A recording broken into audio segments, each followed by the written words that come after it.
Salom, men limonman. Meni ko'pchilik ozish va sog'liq uchun ichadi. Men sizga juda ko'p foyda beraman. Immunitetingizni kuchaytiraman, chunki men C vitaminiga boyman.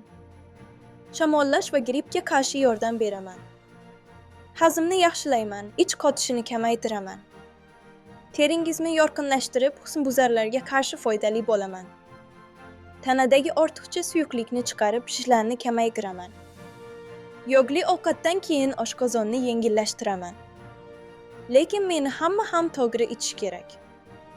Agar sizda gastrit yoki yara bo'lsa, meni ko'p ichmang. Juda ko'p iste'mol qilsangiz, tish emalini yemirishi mumkin. Oshqozon kuyishi yoki nordonlikni oshirib yuborishi mumkin.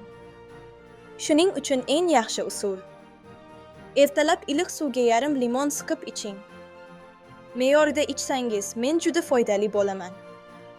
Yengil ozamiz profiliga obuna bo'ling, osongina ozasiz.